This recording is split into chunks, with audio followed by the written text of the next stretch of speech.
Pozdravujem priatelia, moje meno je Marek Sobkuliak, zrejme z názvu kanálu viete. Sieťovému marketingu sa venujem prakticky 18 rokov, z toho 17 rokov to robím na plný úväzok. A dneska mám pre vás tému, ako začať. Je pravda, že dneska tých sieťových marketingov nie je málo a samozrejme každý má svoj návod, ako začať a čo robiť. Čo sa týka nášho sieťového marketingu, to znamená tovarový sieťový marketing, tak samozrejme má to nejaké pravidlá a postupnosti na to, aby človek ten úspech zažil. Vidím to dnes a denne. Vychoval som pár tých ľudí.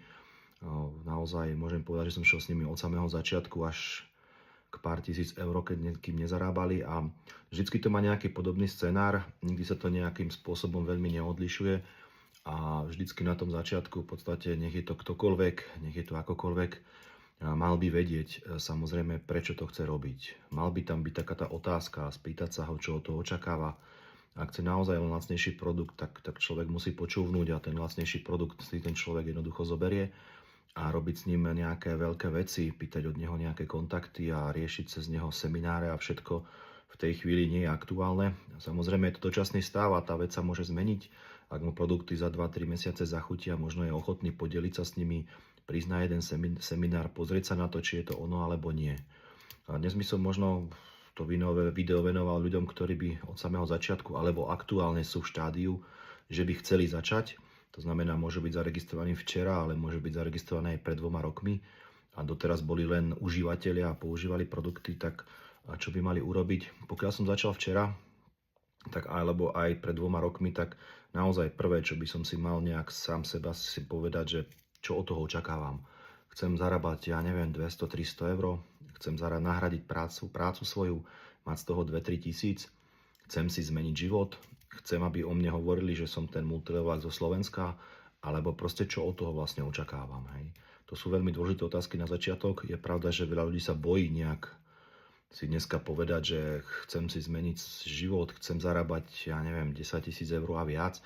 Boja sa preto, lebo možno tomu neveria, takže áno, chápem tých ľudí, keď mi povedia, že začneme, vyskúšame a uvidím, ale nejaký ten cieľ samozrejme si treba dať. Hej. Úplne ideálny cieľ na začiatok je možno 1000 eur, mať to čo najskôr.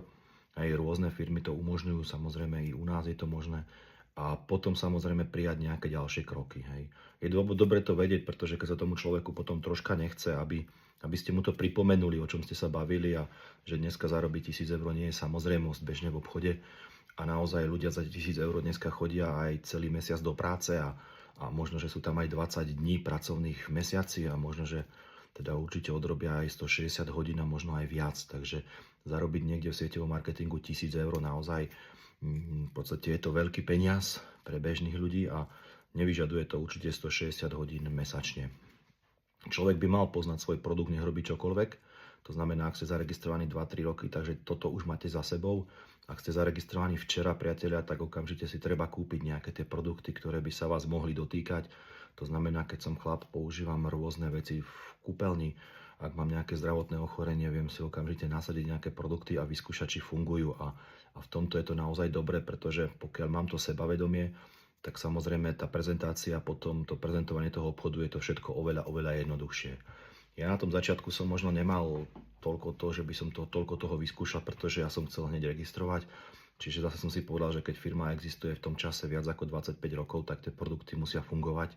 Keď to funguje v iných krajinách, bude to fungovať aj na Slovensku, aj v okrese Martin, som si povedal. Takže v tomto som nemal nejaké predsudky a nepotreboval som mať všetko vyskúšané, ale samozrejme je to aj od typu človeka. Hej, sú ľudia a ľudia, čiže niekto potrebuje mať vyskúšané a nemôžeme mu to brať za zlé a potrebuje pár mesiacov na ten rozbeh a niekto naopak v podstate zajtra chce registrovať, pretože to jediné mu dáva zmysel v tej firme možno v tej chvíli. Potom to druhé, čo by som spravil, tak samozrejme najväčšia investícia v sieťovom marketingu, aj keď niektorí, ktorí robia hlavne cez internet, tak v podstate ma budú možno hejtovať alebo proste je to normálne, že v podstate potrebujete si spísať nejakých známych, nejaký menný zoznam. Nie je to prežitok, nemyslím si, že ani v dnešnej dobe je to nejaký prežitok, pretože naozaj ľudí, ktorých poznáte, tak v podstate sú to ľudia, ktorí vám dôverujú, ktorí vedia proste niečo o vás, ktorí si od vás minimálne kúpia, podporia vás.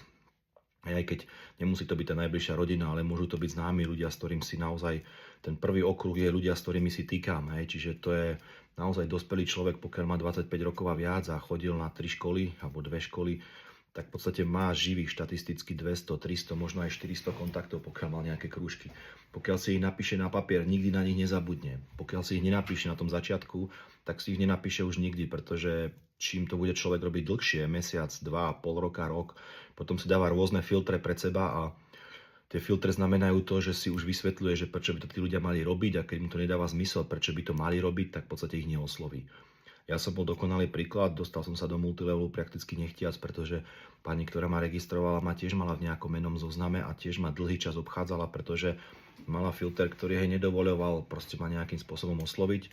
Robil som vtedy celkom slušne, som zarábal, bol som v riadiacej pozícii, čiže ja som nepotreboval 200 eur bokom. Hej.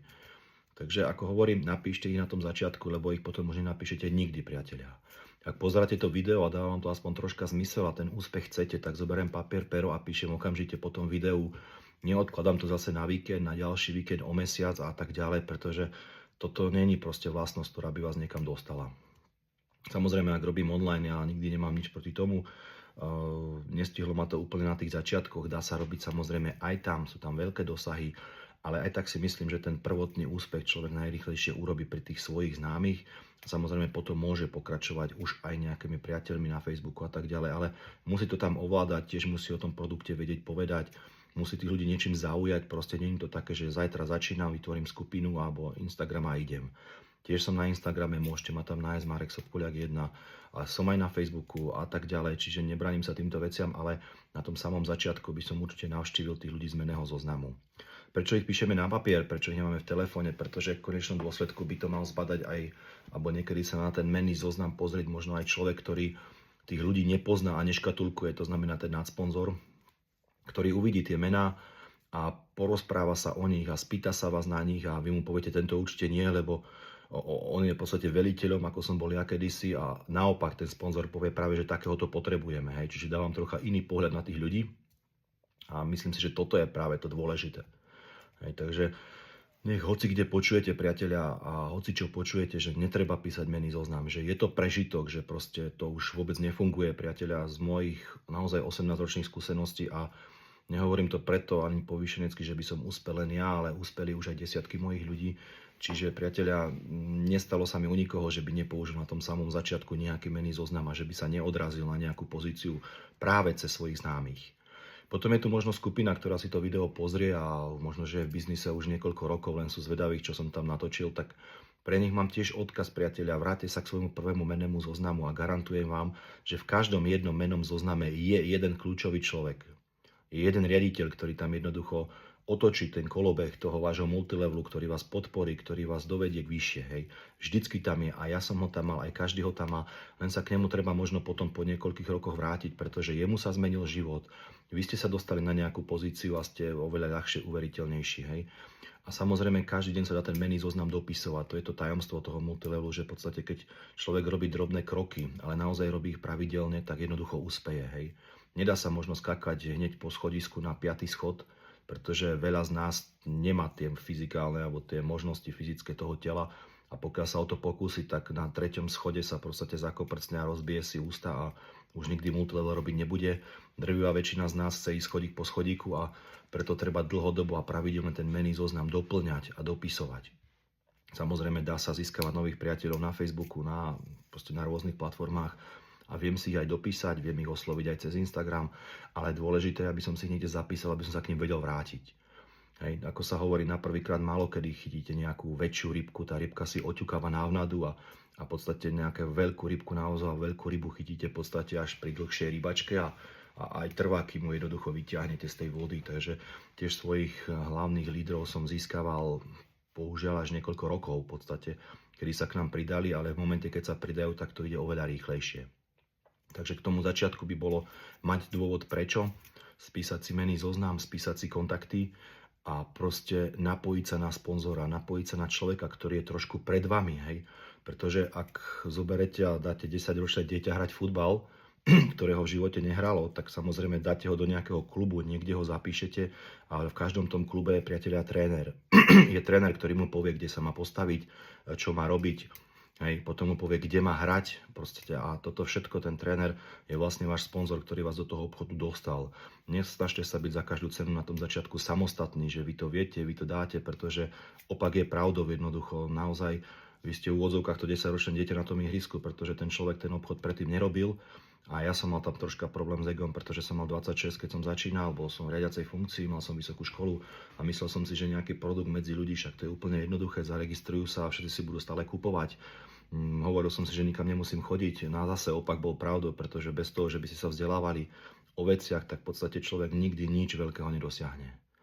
Hej, ešte raz, ten sponzor, ten človek nad vami, to je ten človek, ktorý vás vedie, ktorý vám naozaj ukazuje cestu v lese, ktorý je hustý a ktorý v podstate nevidíte, kam máte ísť. On tadiaľ už niekoľkokrát prešiel, niekoľko ľudí tam už dostal. Hej. Takže aj keď sa vám niekedy tie kroky nebudú úplne zdať a že aj to ego bude trpieť, alebo vy si myslíte, že by to bolo lepšie urobiť inak, nechajte si poradiť a budete úspešnejšie, rýchlejšie, priatelia. Nejaké videá natočím samozrejme postupne, budeme si tu dávať ďalšie a ďalšie kroky, toto by bolo také kratšie, respektíve všetky tie videá majú nejaký zmysel asi 10 minút. Ak ste dopozerali až sem, budem naozaj veľmi rád, ak mi zanecháte aj nejaký koment a niečo k tomu poviete, alebo dáte like, alebo odber, alebo niečo podobné, priatelia. Ja vám ďakujem, majte sa krásne.